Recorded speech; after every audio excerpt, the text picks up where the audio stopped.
For today's read of the day, we're going to hear a story written by Julia Johnson. Julia Johnson lives here in the UAE and has done so for many years. So all her stories are based around UAE culture and heritage.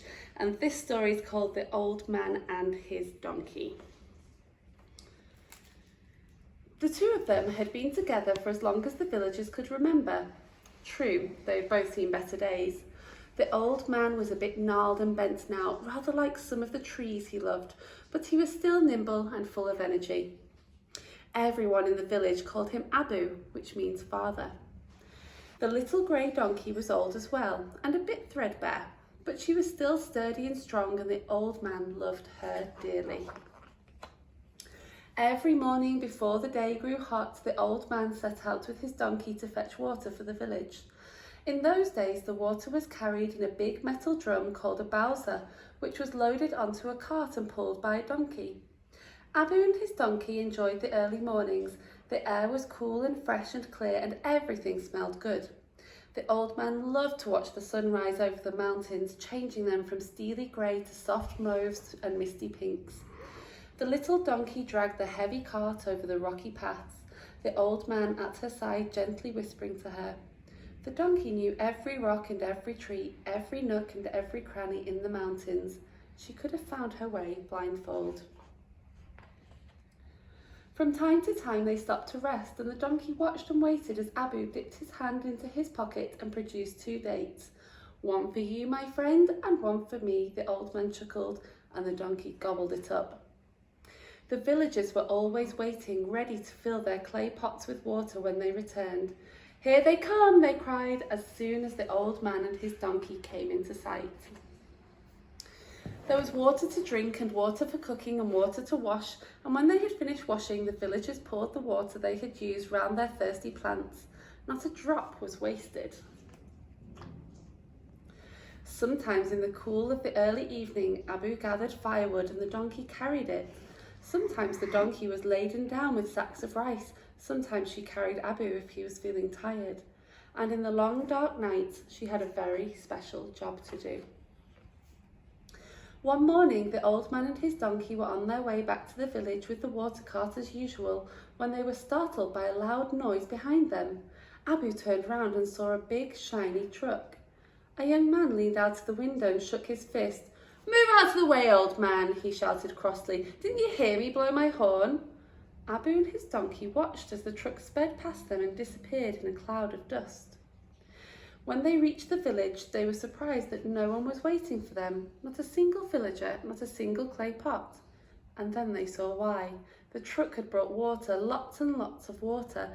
"A truck like this can carry far more water than a donkey could ever carry," the young man boasted. "And my truck goes much faster than a donkey." That evening, when the old man and his donkey appeared with wood for the fire, they found the young man was there before them, unloading wood from his truck. "You're too slow," he said. "Why don't you leave it to me? Besides, my truck can carry 10 times as much wood as your old donkey," he laughed. "My truck can carry anything, sacks of flour, bundles of cloth, heavy rocks, sheep, goats, anything." A few days later, Abu found the big shiny truck sitting all alone beside a rock, but the young man was nowhere to be seen. When he got to the village, Abu was surprised to find everyone looking unhappy. "No water today," a woman told him. "The truck wouldn't go. It ran out of fuel. Maybe we can have some of your water." "Of course you can," said Abu, and he stroked his donkey's ears and gave her a drink. A week went by. One day, Abu was picking up pieces of fallen wood when he came across the young man chopping off branches of a big old thorn tree and piling them into his truck. "Those branches gave us shade," the old man remarked. "Well, I've plenty of shade right here in my truck," the young man replied, and he drove away. But when Abu reached the village, everyone was looking miserable.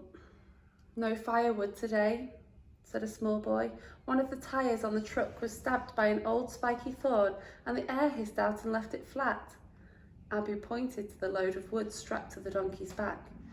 "You can share mine," he said, and he scratched his donkey's chin and fed her a handful of hay. Several days passed. Abu and his donkey returned to the village one evening and found everyone looking gloomy again. "No rice today," said a little girl. "The truck was too full and heavy and it wouldn't climb the mountain. It slipped backwards and all the rice spilled out." "You can have some of mine," said Abu, pointing to the big sack which the donkey was carrying. "There's enough for us all." He patted the donkey's rump and gave her a date. Not long after this, Abu and his donkey were making their way home one afternoon when the donkey suddenly stood still and twitched her ears. Abu listened too. Someone was shouting. They came round a bend in the path and there was the young man kicking his truck, roaring and screaming and shaking his fists. Oh, he was in a terrible rage. Abu could see why. It looked as if the young man had tried to take a shortcut and had driven his truck between two rocks. But what was wide enough for a donkey to pass through was too narrow for the truck, and now it was well and truly stuck.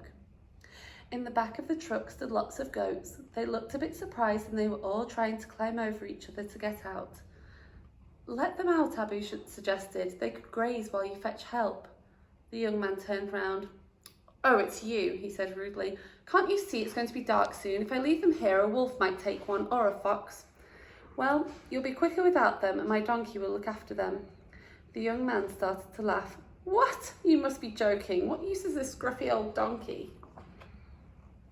He fetched a torch from his truck and a blanket which he spread on the ground.